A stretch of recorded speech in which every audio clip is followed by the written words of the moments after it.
Une délégation des députés nationaux élus des territoires des Rutshuru, Masisi ainsi que la ville de Goma a été reçue le mardi 21 juillet par les vice-premiers ministres, ministre de l'Intérieur, Sécurité et Affaires coutumières, Excellence Gilbert Kankonde, à son cabinet de travail. Au cœur de leurs échanges, la situation sécuritaire dans les territoires des Masisi et Rutshuru, ainsi que la fameuse note circulaire restreignant les mouvements de la population dite inconnue dans la partie nord de la province du Nord Kivu. Honorable Eugène Serofulinga Baseka, vous avez pris part à ces assises.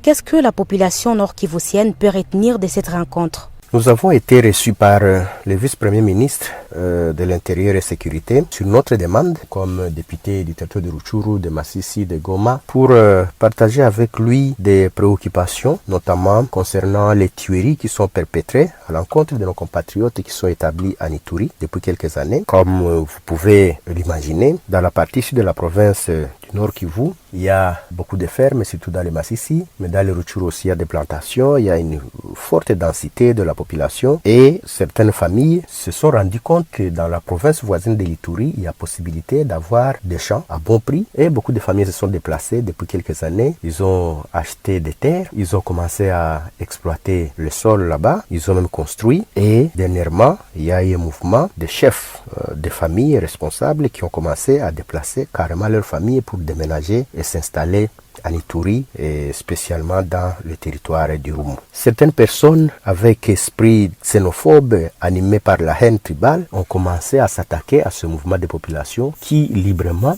sont censés s'installer où ils veulent en République démocratique du Congo. On les a traités de tous les mots, on les a même chargés la tragédie qui se passe du côté de Beni, mais toute personne de bonne foi sait que ces familles ne sont pas responsables des tueries qui se font dans le triangle de mort en territoire de Beni. Et la situation nous préoccupe parce que depuis quelque temps, d'abord, il y a eu une fameuse note circulaire qui a interdit le mouvement de ces populations, soi-disant des populations inconnues, alors que ce sont des personnes très bien identifiées, très bien connues, les astreignant le mouvement dans la province du Nord Kivu pour se rendre dans leurs champs qu'ils ont eu en Ituri. Cette circulaire ne les a pas du tout empêchés. C'est vrai, c'est difficile. Ils ont connu même des attaques, Kanyabayonga, Butembo, même à Beni parfois, mais ça ne les a pas empêchés de continuer toujours à aller dans leur champ parce qu'ils ne peuvent pas faire autrement, une question de survie. Maintenant, ce qui nous préoccupe plus, ce sont les groupes armés qui ont commencé à les attaquer, qui sont en train de les tuer, cherchant à les déposséder de leurs champs, de leurs biens. Ce n'est pas acceptable. Nous avons partagé cette préoccupation avec monsieur le vice-premier ministre, qui a été très attentif, qui a compris et qui certainement dans ses compétences fera le nécessaire pour arrêter cette tragédie. Nous avons aussi échangé sur d'autres questions de sécurité, notamment en territoire de Masisi avec le conflit minier qui oppose la société SMB à la coopérative Cooperama. Ce conflit aussi vient de durer longtemps. Au fond, c'était problème commercial, ils ne s'entendaient pas et malheureusement ça a embrasé la sécurité et nous avons connu plusieurs fois même mort d'hommes dans la cité de Rubaya. Cette question aussi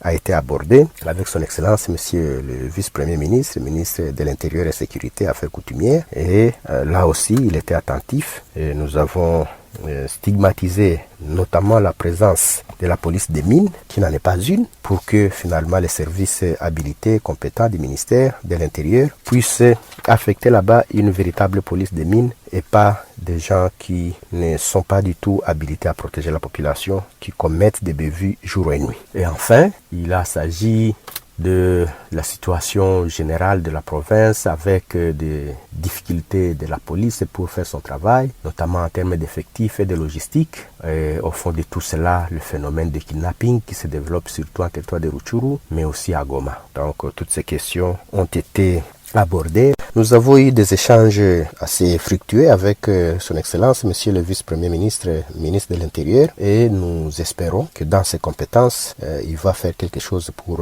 régler tous ces problèmes lui adressés. Je vous remercie.